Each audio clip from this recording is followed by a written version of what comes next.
السلام عليكم ورحمة الله تعالى وبركاته.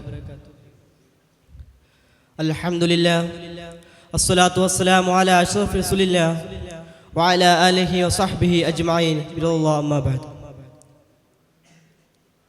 ബഹുമാനപ്പെട്ട ഉസ്താദുമാർ, എൻ്റെ ശബ്ദം ശ്രവിക്കുന്ന മുതാലിം സുഹൃത്തുക്കളെ,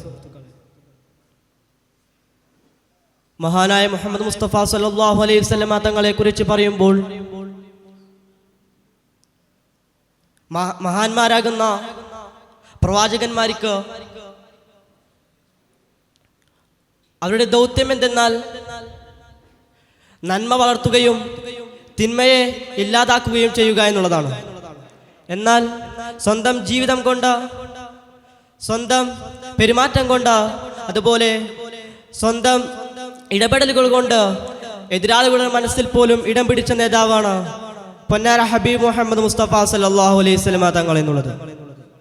എത്രയെത്ര പട്ടിണി പാവങ്ങളെയാണ് അവിടുന്ന് സൽക്കരിച്ചത്.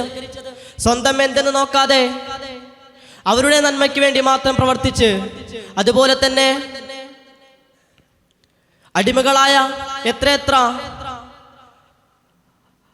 ആളുകളെയാണ് അവിടുന്ന് മോചിപ്പിച്ചെടുത്തിട്ടുള്ളത്. ഇതിനൊക്കെ പിന്നിൽ ഇസ്ലാം എന്ന ഒരൊറ്റ മതമാണ്.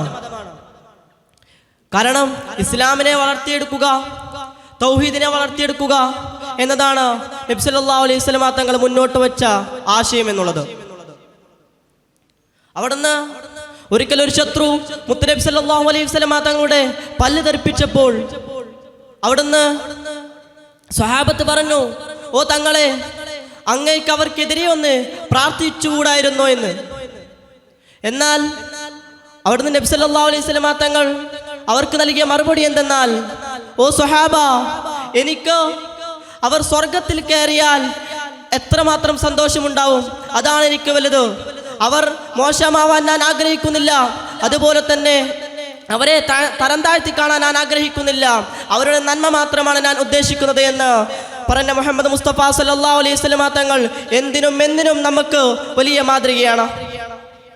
ഇനി അവിടുത്തെ ജീവജാലങ്ങളെ കുറിച്ചുള്ള ഒരു സംവാദത്തെ നമുക്കൊന്ന് എടുത്തു നോക്കാം. അതിലോ പച്ചക്കരളുള്ള ഏത് വസ്തുവിനും ഏത് ജീവജാലങ്ങൾക്കും കരുണ ചെയ്താൽ പ്രതിഫലമുണ്ടെന്ന് പറഞ്ഞ പ്രവാചക വചനം ഇന്നും പ്രസിദ്ധമാണ്. സൂറത്ത് അഹ്സാബിലെ 1-ാമത്തെ ആയത്തിലൂടെ അല്ലാഹു തആല നമ്മോട് പറയുന്നുണ്ട്, നിങ്ങൾ അവിശ്വാസികളെയോ കപടവിശ്വാസികളെയോ അനുഗമിക്കരുത്, മറിച്ച് നിങ്ങൾ അള്ളാഹുവിനെ സൂക്ഷിക്കുക. ഈ ആയത്ത് പറഞ്ഞത് മുത്തുനബി സല്ലല്ലാഹു അലൈഹി വസല്ലമ തങ്ങളെ വിളിച്ചുകൊണ്ട് അവിടുത്തെ നമ്മളാകുന്ന ഉമ്മത്തിന് വേണ്ടിയാണ് അവിടുന്ന് പറഞ്ഞു തരുന്നത്. അതുപോലെ തന്നെ ഒരു വ്യക്തി എന്ന നിലക്ക് എല്ലാവിധ കാര്യങ്ങളും ഒതുങ്ങിയ ഒരു ജീവിതമായിരുന്നു അവിടുത്തേത്.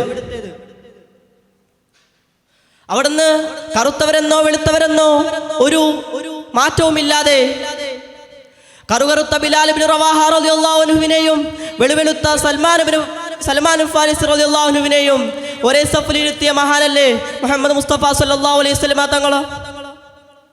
ഇതിൽ നിന്നൊക്കെ നമുക്ക് മനസ്സിലാകുന്നത് അവിടുത്തെ ജീവിതം എന്നുള്ളത് വളരെ സൂക്ഷ്മതയുള്ള ഒന്നാണ് എന്നുള്ളതാണ്. അല്ലാഹു തആല വിശുദ്ധ ഖുർആനിലൂടെ നമ്മോട് പറയുന്നുണ്ട്, വഇന്നക ലഅലാ ഖുലുഖിൻ അളീം, തീർച്ചയായിട്ടും തങ്ങളുടെ സ്വഭാവമാണ് ഏറ്റവും മികച്ചത്, അതിൽ യാതൊരു തർക്കവുമില്ല, അതിനെ കവചം വെക്കാൻ ആരും ഉണ്ടായിട്ടുമില്ല, ഇനി ഉണ്ടാവുകയുമില്ല എന്ന് അല്ലാഹു തആല വിശുദ്ധ ഖുർആനിലൂടെ അടിവരയിട്ട് പറയുന്നുണ്ട്. ഇതൊക്കെ നാം മനസ്സിലാക്കേണ്ടതാണ്. എന്തുകൊണ്ടും നമുക്കൊരു മാതൃകയാക്കാൻ പറ്റിയ പ്രവാചക ഗുരു മുഹമ്മദ് മുസ്തഫ സല്ലല്ലാഹു അലൈഹി വസല്ലമ തങ്ങളെ നാം ഒരിക്കലും മറന്നു പോകരുത്. പോയ സിറാത്ത് പാലത്തിലൂടെ തിരിച്ചു വരുന്ന ഒരേ ഒരു മഹാനാണ് മഹാനായ നബി സല്ലല്ലാഹു അലൈഹി വസല്ലമ തങ്ങൾ എന്നുള്ളത്. കാരണം ഉമ്മത്തിനെ ഓർത്ത് എൻ്റെ ഉമ്മത്തിന് എന്തായി എന്ന് ചിന്തിച്ചുകൊണ്ടാണ് നബി സല്ലല്ലാഹു അലൈഹി വസല്ലമ തങ്ങൾ തിരിച്ച് സിറാത്ത് പാലത്തിലൂടെ തിരികെ വരുന്നത്. ഇത്തരത്തിൽ നാം ജനിക്കുന്നതിന് മുമ്പ് തന്നെ നമുക്ക് വേണ്ടി പ്രാർത്ഥിച്ച മഹാഗുരു മുഹമ്മദ് മുസ്തഫ സല്ലല്ലാഹു അലൈഹി വസല്ലമ തങ്ങൾ ഒരു വ്യക്തി എന്ന നിലക്ക് നമുക്ക് ഏറ്റവും കൂടുതൽ മാതൃകയാക്കാൻ പറ്റിയ പ്രവാചക ഗുരു മുഹമ്മദ് മുസ്തഫ മുസ്തഫ സല്ലല്ലാഹു അലൈഹി വസല്ലമ തങ്ങളെ നാം ഒരിക്കലും മറക്കാൻ പാടില്ല എന്ന് മാത്രം ഓർമ്മിപ്പിച്ചുകൊണ്ട് ഞാൻ നിർത്തുന്നു. വാഹു ദഅവാന അൽഹംദുലില്ലാഹി റബ്ബിൽ ആലമീൻ. അസ്സലാമു അലൈക്കും വറഹ്മത്തുള്ളാഹി തആല വബറകാതുഹു.